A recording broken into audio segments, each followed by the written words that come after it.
야당은 대통령이 계엄 선포했다고 내란죄로 몰고 갔습니다. 근데 여러분, 내란이 무엇입니까? 뭐 권력을 찬탈하려는 그런 목적이 있어야 되지 않겠습니까? 그런데 대통령은 이미 모든 권한이 있습니다. 권력의 정점에 있습니다.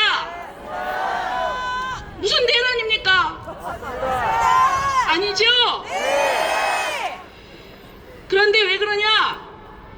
내란죄가 돼야 이게 수사를 할 수 있기 때문에 내란죄로 몰고 간 겁니다. 그리고 또 그 사람들은 그래요. 지금도 내란이라고 그래요. 지금도 내란이랍니다. 계엄이 해제되면 내란이 종결된다는 게 판례상 나와 있어요. 법원에서 그렇게 판결을 했어요. 그래서 이게 어떻게 내란이냐 하면은 내란 공범이고 내란 동조고 내란 선전 선동이라고 합니다. 그래서 저도 고발됐어요. 우리 황교안 전 대표님도 고발됐고, 민주당 야당은 그냥 당이 아니고 고발 전문당인 것 같습니다. 어제 새로운 사실이 밝혀졌습니다. 공수처라고 있죠? 네. 공수처는 원래 내란죄에 대한 수사권이 없습니다. 알죠? 그런데 수사를 강행했고 서부법원에 윤석열 대통령 체포영장 청구했습니다. 근데 공수처는 내란죄 수사권도 없지만 만약에 영장 청구한다고 하면 중앙법원에다 해요. 중앙지방법원에. 그런데 구태여 서부법원에 해서 이상해서 왜 서부법원에 했냐 했더니 대통령이 사는 용산 그쪽이 관할이 서부법원이라 했다는 겁니다. 근데 나중에 알고 보니까 그 이유가 있었어요. 그렇죠. 이미 한번 몰래 중앙지방법원에 영장 청구했다가 통신영장 청구했다가 기각됐습니다. 그러니까 체포영장 청구해서 다시 기각될까봐 영장 발부하려고, 영장 받으려고 서부법원에다 그 사실을 숨기고 한 겁니다. 만약에 이게 언론에도 알려지고 공개적으로 알려졌으면 서부법원에서 영장이 안 나오니까 쉬쉬한 겁니다. 그래서 어제 이것이 발각이 됐습니다. 여러분, 최초의 체포영장 제대로 된 겁니까? 아니죠? 일국의 대통령을 이렇게 제대로 된 절차 없이 이렇게 구속해도 되는 겁니까? 안 됩니다. 그런데도 계속 거짓말만 하고 있습니다. 공수처 원래는 태어나서는 안 될 수사기관입니다. 민주당이 계속 주장을 해서 만든 기관인데 일도 못하고 그리고 또 계속 법만 어깁니다. 맞습니다. 여러분, 공수처 폐지해야 되지 않겠습니까? 그리고 또 헌법재판소 방청을 했습니다. 우리 황교안 전 대표님도 가셨고 저도 갔습니다. 그래서 들어보니 핵심적인 증인이 여러분 홍장원이라고 아세요? 네. 너무 잘하시네요. 네. 예, 전 국정원 차장이었고. 근데 그 사람 진술이 왔다 갔다 해요. 네. 또 뭐 병원을 가서 약을 먹어가지고 약 기운 때문에 좀 말이 이상해졌다 얘기하거든요. 그리고 또 곽종근 특전사령관, 이 사람 말도 좀 안 맞습니다. 요원이라고 했다가 의원이라고 했다가 인원이라고 했다가, 그런데 이 확실하지 않은 두 사람의 진술을 가지고 탄핵을 했고 내란죄라고 몰아갔습니다. 여러분, 정말 이렇게 탄핵을 신중하지 않게 무슨 여론몰이 형식으로 이렇게 해도 되는 겁니까? 여러분, 이래서 법치주의가 무너지고 있는 것입니다. 헌법재판소는 또 우리나라 최고의 헌법 질서의 수호기관입니다. 여러분, 헌법재판소는 정말 우리 헌법상 만만한 그런 기구가 아닙니다. 그렇기 때문에 위헌법률 심사권, 탄핵 심판권, 그리고 또 정당 해산권, 헌법 소원 심판권을 준 것입니다. 이게 제대로만 되면은 정말 엄청난 기관입니다. 그럼에도 불구하고 왜 그렇게 됐느냐? 국민의 기본권을 보장하라는 이유 때문입니다. 우리의 인권을 보장하라는 것입니다. 대통령도 국민입니다. 하물며 평범한 국민도 사람 구속할 때는 제대로 된 절차를 거쳐서 합니다.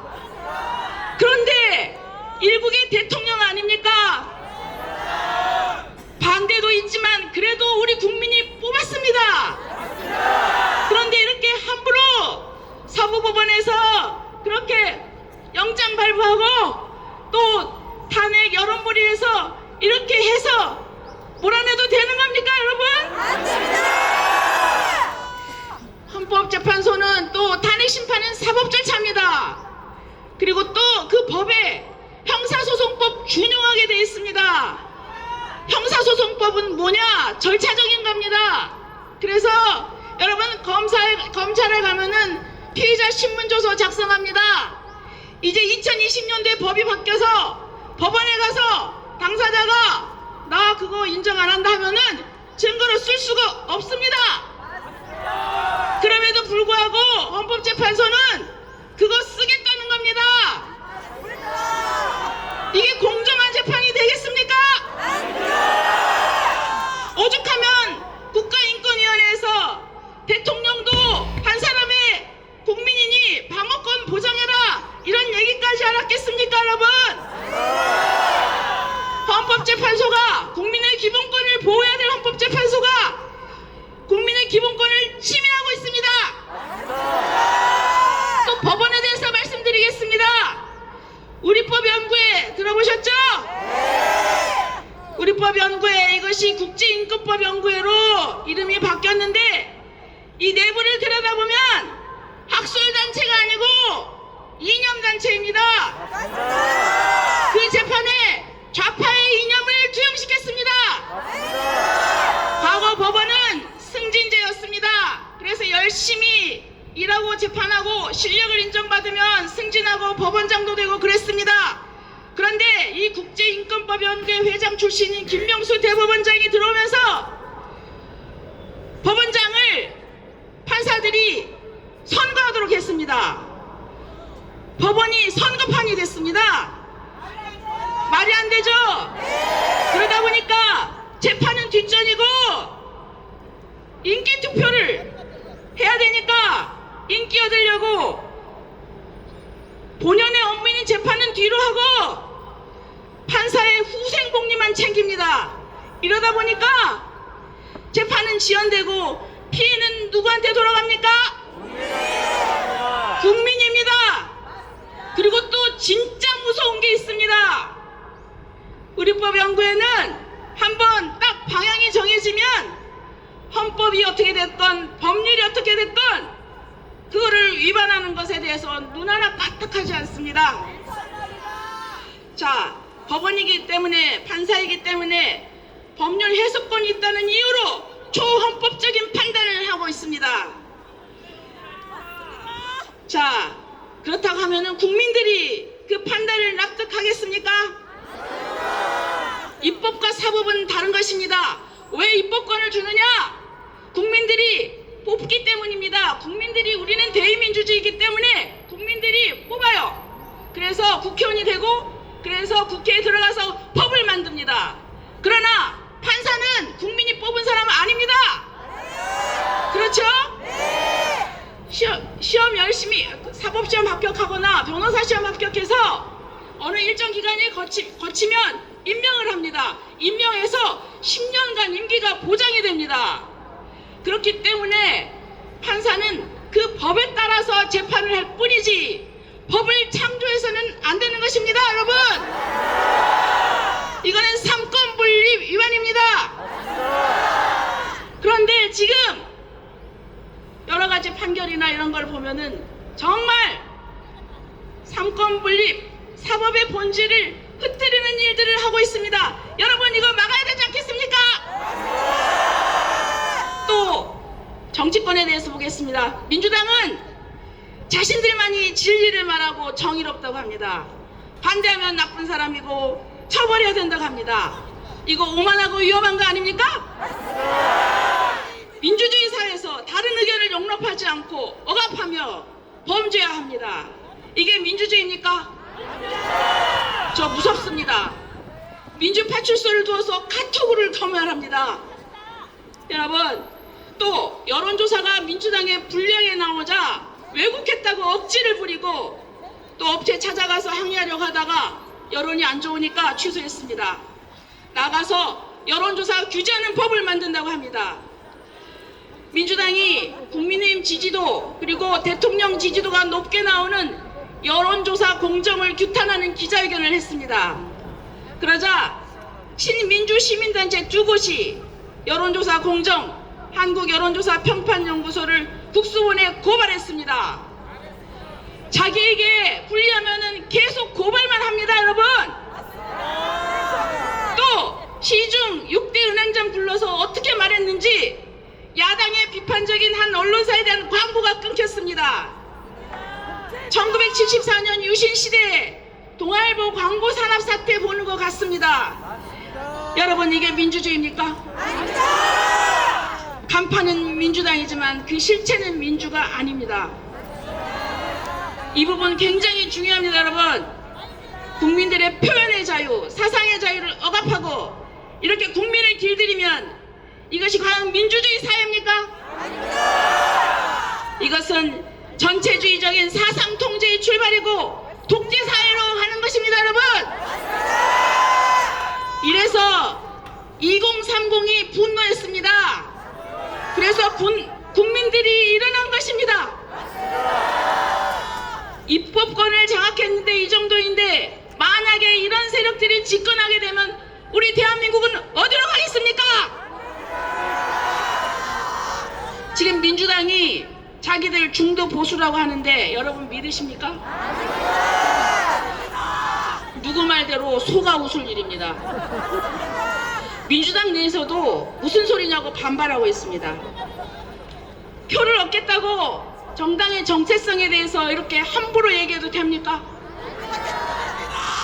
말로는 중도 보수인데 정책은 규제 일변도입니다. 최근에 IT 업계에서 일부 부분적으로 주 52시간 예외를 좀 인정해달라고 했었습니다. 왜냐하면 R&D에 종사하는 사람들은 리듬이 깨지면은 다시 회복하기 어려우니까 쭉 하고 이 좀 유동적으로 좀 해달라 그거였습니다. 처음에는 할 듯 하다가 지금 안 한다는 거 아닙니까? 그리고 부동산 재개발에 대해서도 엄격한 규제의 대못을 박았습니다. 또 언론에 대해서도 말씀드리고 싶습니다. 지난번 1월 11일 날 광화문 탄핵 반대 집회에는 찬성 집회와 비교가 안 될 정도로 많은 분들이 오셨습니다. 그런데 그것을 KBS가 반대로 보도했습니다. 문제가 커지니까 1월 11일 사과 보도를 겨우 했습니다. 이것이 우리나라 공영방송의 현 주소입니다. 어제 KBS 추정 60분에 선거를 믿지 않는 사람들이라는 제목의 그 방송이 있었습니다. 부정선거 의혹을 제기하는 사람에 대해서 잘못된 것이다, 음모론이다 이렇게 몰아가고 있습니다. 여러분 이건 공정한 태도가 아니라고 생각합니다. 그렇죠?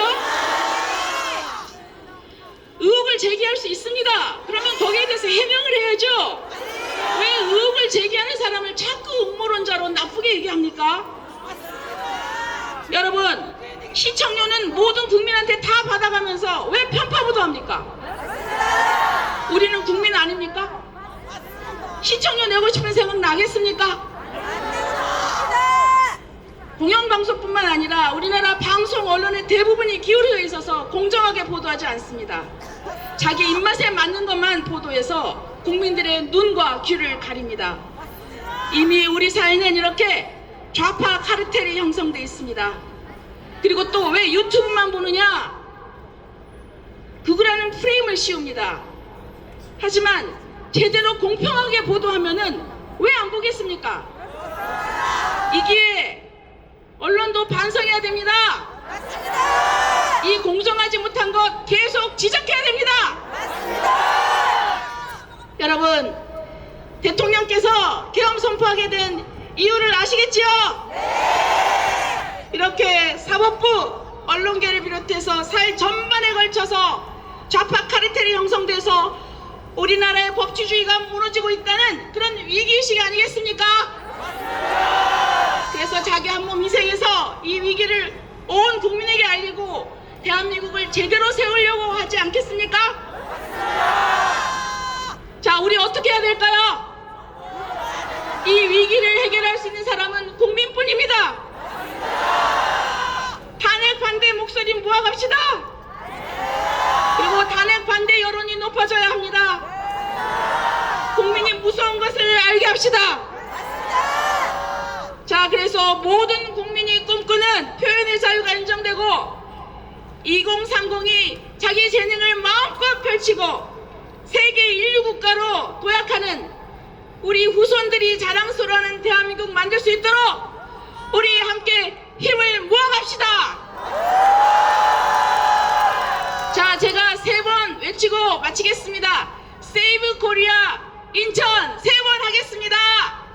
세이브 코리아 인천, 세이브 코리아 인천, 세이브 코리아 인천, 세이브 코리아 인천, 코리아 인천. 네, 감사합니다. 네, 감사합니다. 우리 조배수 의원님 국회 안에서 더 열심히 치열하게